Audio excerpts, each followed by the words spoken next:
want the power and heavenly pleasure that comes from ordinary worship. But people in the mode of goodness know that the real goal of spiritual life is liberation in spiritual world and devotional service.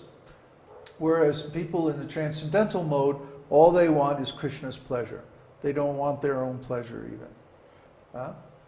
In fact, it's stated in Nectar of Devotion that the devotees, when they experience transcendental ecstasy, they hate that ecstasy because it gets in the way of their service. Their aim is simply to give Krishna pleasure. And if they start experiencing so much pleasure that they can't keep it together and then their service has to stop, they don't like that. So the devotees have really wonderful character.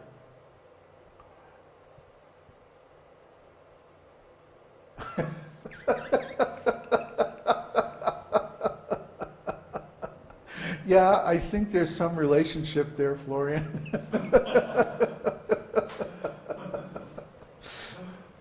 The style of worship is also very different among the three modes. You'll find people in the mode of ignorance are often atheistic and always very critical of people who are pious, as if they're less intelligent or something. People in the mode of ignorance think that people in the mode of goodness are stupid.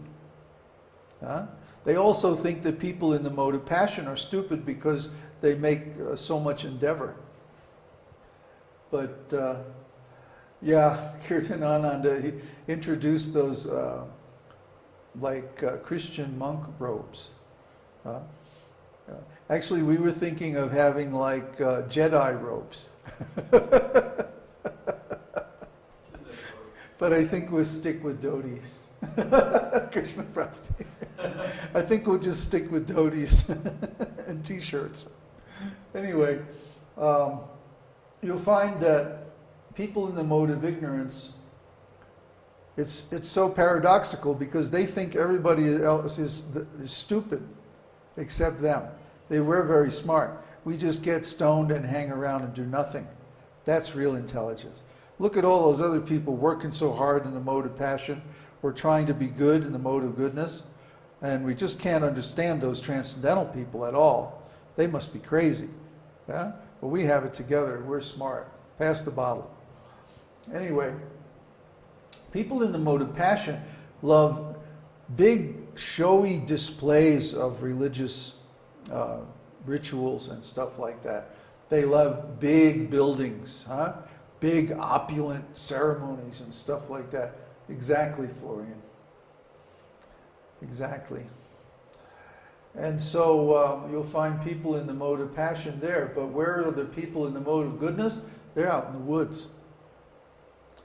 They like deep contemplation in peaceful place, solitude, quiet.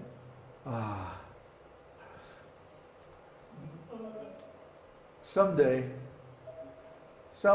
we'll get there, but we have some preaching to do first.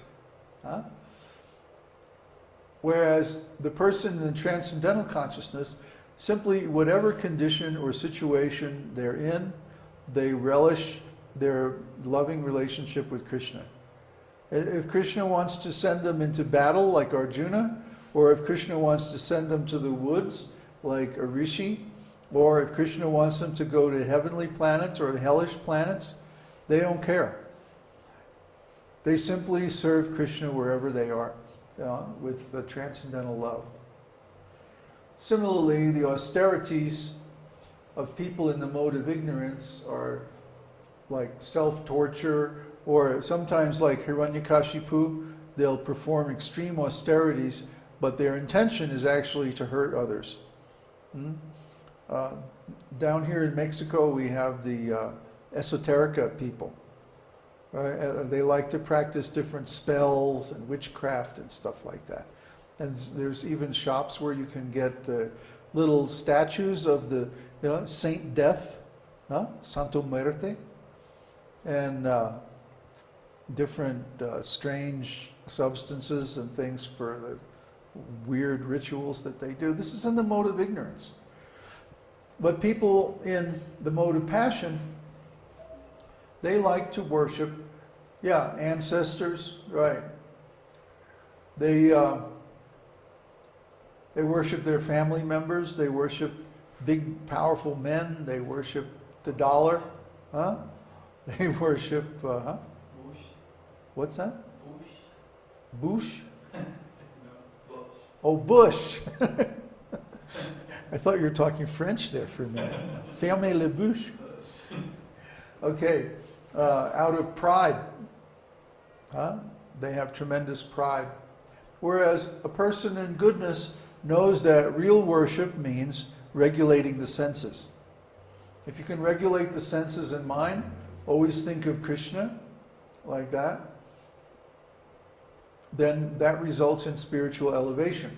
Whereas the person in transcendental consciousness feels separation from Krishna, and because of that, they engage in preaching, trying to help others. They feel that I already have the greatest benediction. I already have the greatest benefit. I don't have to worry. Krishna's taking care of me. I want to help others.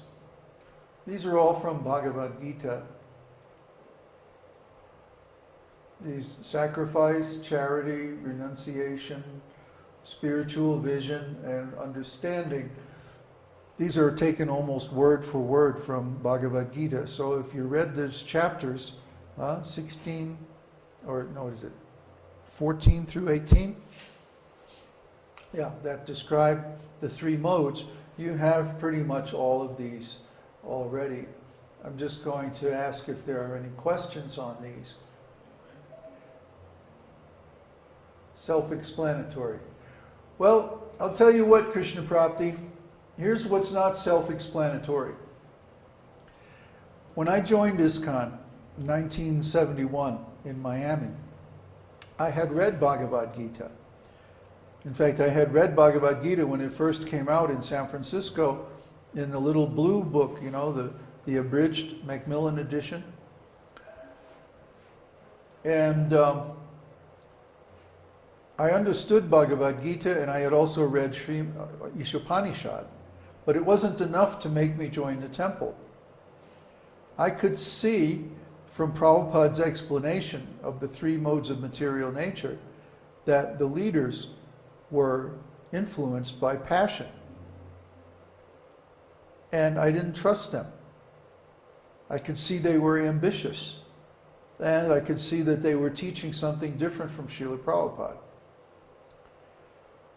So what actually made me a devotee was to read Krishna book, when Krishna book first came out, and to see Krishna's values, Krishna's lifestyle, Krishna's mood, his personal associates, and so on. That's what made me a devotee. Because I was really afraid to put myself under the leadership of people that I could see were ambitious. Ambition always causes competition. It always causes self-aggrandizement. It leads to all kinds of abuses. And sure enough, you know, all of the above happened in ISKCON. Elitists. Well, elitists are good if they help other people become elevated too.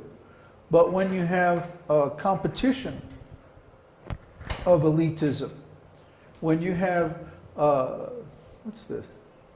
When you have a closed group, this is what happened in ISKCON. They were trying to be religious leaders, and they created a club. And it's like, if you weren't in their club, or if you hadn't joined ISKCON by a certain date when it became closed, then you were out of luck. There were the feudal lords and the serfs. Really, if you analyze it in terms of Varnashram, what happened in ISKCON is it became a society of Vaishyas and Shudras. They kicked out the Brahmins, anyone who's intelligent.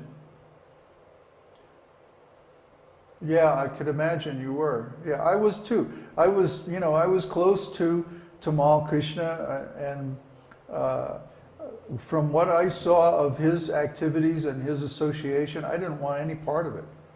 I was on Radha Damodar when Tamal came back from India and transformed it from a nice festival and chanting party into a book distribution machine. And I saw how he did it, and I was disgusted. He gradually criticized Vishnu John Swami and got the loyalty of his men away from him. And he took away his engagement, he took away his party, he took away everything. So it's no wonder that Vishnu John Swami became disheartened, discouraged, and then he became a little bit victimized by Maya. But that's a whole nother story. Basically, the point is they created historically a club